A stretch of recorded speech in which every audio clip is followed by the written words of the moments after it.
どうも、ワンピースの謎と仮面 YouTuber、ゆれてなんぼのゆでろんです。ありがとうございます。いいね。チャンネル登録してね。今回は週刊少年ジャンプ2023年38号、ワンピース最新話、1090話、キザルを考察します。この1090話は、熊の記憶回だと予想しましたが、今回はまだつなぎの回だったようです。しかし、それゆえに、次の展開がこの1090話から色々と読み解けそうです。一緒に考えていきましょう。よろしくお願いします。ただし最新話をまだ読んでいない人は、多いネタバレを含む内容ですから、今すぐ動画をストップさせてください。よろしいでしょうか。行きましょう。今回はまず、扉絵のキャプテンクロから考えましょう。1090話では扉絵に初めてクロが登場しました。これには色々と意味がありそうです。一つ目は実写版映画の告知目的でしょう。二つ目はベガパンクの猫、サテライトとの関係です。元黒猫海賊団の黒とサテライト、猫の6人。こちらは以前このように考えました。こちらです。Twitter で昨年10月に考えましたが、キャプテンクロとベガパンクは表裏一体でしょう。黒の異名は百景の黒、大金を欲していました。一方、ベガパンクの異名はしがない天才科学者。ベガパンクも大金を欲していました。キャプテンクロは自称平和主義者でしたが、ベガパンクは平和主義者パシフィスタを開発しています。そしてキャプテンクロの武器は猫の手と言います。ベガパンクは猫の手も借りたいサテライト、猫を開発していました。そして黒は同じ黒猫海賊団の仲間を皆殺しにするという、ヨークも同じ猫、サテライトを皆殺しにするという、そして黒の服にはうんこがついているという小田先生。一方ヨークはうんこを出すキャラクター。そんな1090話では釈迦とピタゴラスの死亡を確認。つまり残りのサテライト、猫は4人となっており、扉絵も黒を入れれば黒猫が4匹。さらに3つ目の意味は毎度おなじみ語呂合わせ。1090話のタイトルは光人間キザル。そして1090話の話数の語呂合わせ。1つ目はジュクレー。フランス語でジュ、私はクレー、光。1090話イコールジュクレー。私は光のキザル。このように読み解けます。そしてフランスには月の光にという童話もあります。月の光に照らされた我が友ピエロくん。そんな歌です。月の光に照らされたキャプテンクロは我が友ピエロくん。光のキザルと月光の黒。それではいつものように話数の理論も考えましょう。1090話の類似話数は90話と190話です。90話はアーロンが人間は虫けらだという。一方1090話ではサターンが人間は虫と同じだという。さらに90話ではルフィが魚人を盾に使う。一方1090話ではルフィがヨークを盾に使う。また90話の語呂合わせはクオー。クオーですからアーロンの歯がルフィを食おうとしている。一方1090話の語呂合わせはどう食おう。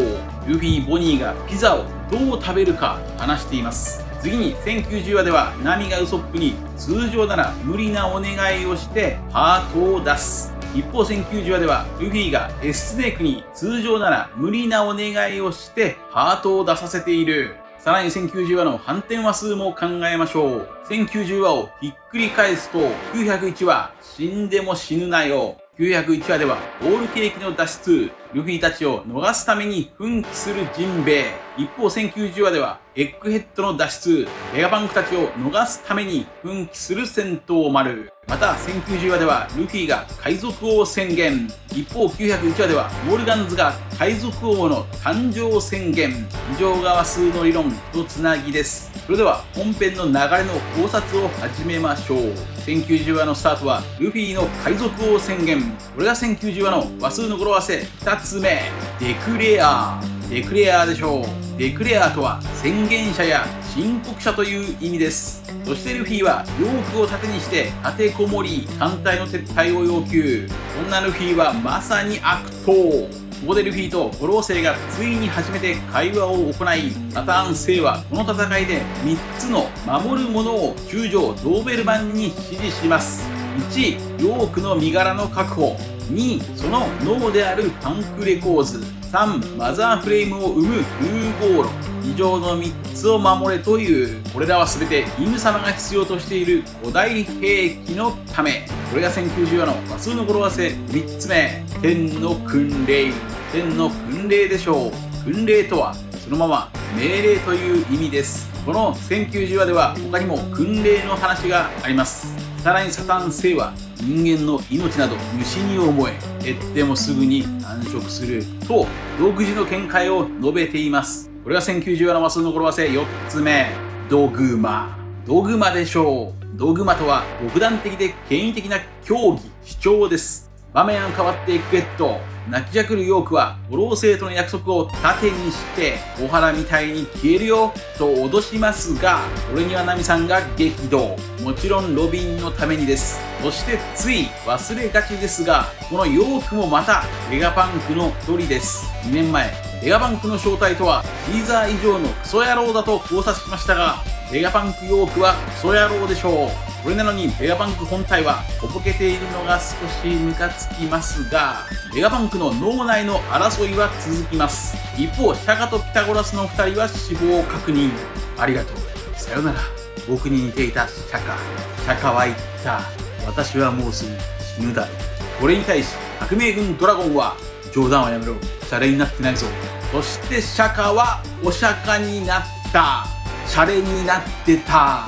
ここでルッチがブツブツと何やら独り言を言っています。これが1090話の和数の語呂合わせ5つ目。毒話。毒話でしょう。毒話とは独り言のことです。これは先週語呂合わせのみ予想できました。ちなみにこのルッチの独り言はどうやらキザルへの内部リークだと発覚していますから、ルッチもまたデクレア申告者です。場面は地下室へ。そこでは腹を空かせたサイファーポールたちが食べ物を腹いっぱい食おう。さらにセラフィムたちはバブルボールの泡に入れ込まれて拘束されています。これが1090話の和数の語呂合わせ5つ目。入れ込まれ。入れ込まれでしょう。9は9つの子です。海楼石と同じ性質のこの泡は悪魔の実の能力者には有効だと言います。このバブル兵器はかなり優秀な武器でしょう。その泡は攻撃にも耐えられるといい、例えばエッグヘッドがもしも大爆発しても泡に入っていれば海にも浮きますから、どんな人でも生存可能です。またキザルのようなロギア系にも有効です。つまりバブル兵器は攻守ともに優秀。この兵器を狙撃手ウソップが手に入れればかなり強力な武器になるでしょう。さらにエッグヘッドには光を触れる高圧グローブもありますから、光そのものであるキザルを攻撃できそうです。そしてここでフランキーとウソップの石化は S スネークが命令なしで解除したと判明しました。そう、恋はいつでもハリケーン。これは1年前、2022年9月のツイッターで的中できました。顔を背けたシーンもバッチリでした。天才ベガパンクでも恋の方程式は解けない。神話においてセラフィムは神を裏切って堕天使悪魔となりますが、その理由が恋です。故にセラフィムとは天使であり悪魔。さらに手前味噌ではありますが、セラフィムとマーク3はイコール完全版パシフィスタですが、2年前僕は完全版パシフィスタとは悪魔だろうと考察しました。こちらです。これは悪魔です。バーソロミュークマを巨大化し、ドラゴンの翼を加え空を飛ぶほどおぞましい。さらに海楼石も装備し、物つまり各パーツにはキザのレーザーの他に赤犬のマグマや青生地のヒエヒエなど複数の悪魔の実を装備している。それはまさに悪魔の姿。悪魔とは不可能なもののことも指すので、それはまさに悪魔の証明。セラフィム、四天使が恋をして裏切ったなら、それは堕天使、悪魔ですから、黒い翼にレーザー、悪魔の実の所有、海楼石の装備はバブル兵器といったように、この考察はニアピンってことにしておきましょう。とにかく S スネークは大好きなルフィにお願いされて命令されなくとも石化を解除したようです。1065話でピタゴラスは人間の血統因子には体験も記憶していると言っていました。つまり S スネークにはハンコックの過去の体験、ルフィに一目惚れをしたという体験を記憶していた。血統因子は体験を記憶している。つまりルフィの血筋モンキー D 家やビビの血筋ネフェルタリ D 家など900年前から続いている血統なら、彼らは900年前の体験を記憶している。これは今後過去の話が描かれるなら、そこに登場する血筋を持つ人物たちはおそらく同じようなキャラクターでしょう。この設定はゾロでもわかります。下月龍馬の血筋血統因子を持つゾロは下月龍馬とルリー2つだと言われていました。すると以前考えたようにビビが敵対する組織バロックワークスに潜入していたなら、その先祖であるリリーも敵対するイム様側に潜入していたとわかるでしょう。ちなみにルフィはここでスネークのことをハンコックと呼んでいますから、本物のハンコックだと誤解しているようです。一方ツンデレスネークもルフィと愛を分かち合ったと誤解しているようです。これが1090話の話数の語呂合わせ6つ目、特連。特連でしょう。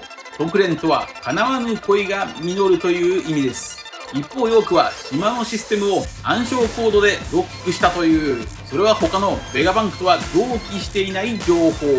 これにより島からルフィたちは出られない。この展開は1089話の語呂合わせで予想しました。1089話は塔ハック、1089話でヨークが島をハックすると予想しましたが、一つずれてその話は1090話での展開でした。しかし1089話の時点でヨークは島をハックしています。そんなルフィたちはヨークのせいで島から出られない。周囲には3万の兵力と100隻の軍艦。しかしベガバンク本体は冷静に対処します。ベガバンクはナミのログポースを見て、次の島へのログは溜まってはいないが、ワノ国で貯めた別の航路を使えるという、そんな新ルールがあったとは知りませんでした。僕はエッグヘッドの次の航路はワノ国へ戻って古代兵器プルトンを復活させていくと考えていましたが、次の航路はエルバフでした。ここでエルバフで起きるイベントを予想しましょう。まずエルバフにはサウロがいますから、ロビンとの涙の再会は確定でしょう。次にエルバフの王ロキもいます。ロキはシフォンに振られた男です。シフォンは男らしいゴッティと結婚しましたから、そのシフォンが振ったロキとはめめしいやつなのかもしれません。さらにロキとは北欧神話ではいたずらな神と言われ、映画マスクではロキの魂が宿る木からマスクが作られたといいます。映画マスクは太陽の神ニカにそっくりですから、ロキも狂った性格かもしれません。そして何より以前も考えましたが、エルバフには太陽の神の死と復活を願う冬至祭があります。この冬至祭はもしかすると800年前から始まったお祭りでしょうか。太陽の神ニカの復活は話数の語呂合わせ冬至祭。1043話でニカは復活しました。つまり例えばエルバフは政府に50年間騙されていたお妹カーシーのように、800年前イム様たちに騙されてニカと戦っていた。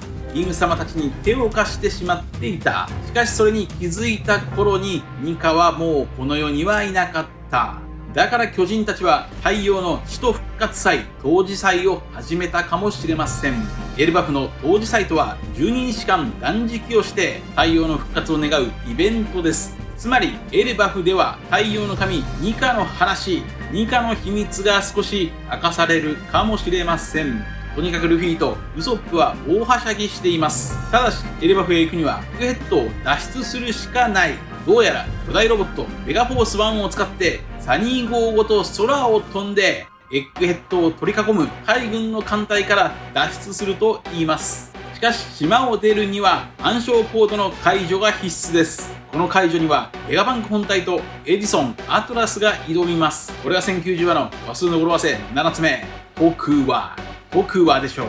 そんなメガフォース1へ向かうメンバーはルフィ、フランキー、リリス、ボニー。ここでルフィとボニーは食べ物の話をしている。ボニーは3時の料理の腕を褒めたたえています。この辺りの話もおそらくシャレになっているでしょう。語呂合わせ7つ目、ドーク王です。ここでボニーはかなりご機嫌ですが、どうやらこれは馬の記憶を見たことでメガバンクへの殺意がなくなったようです。やはりクマは自ら政府と取引をして実験体になった。それは以前考えたように愛するボニーのため。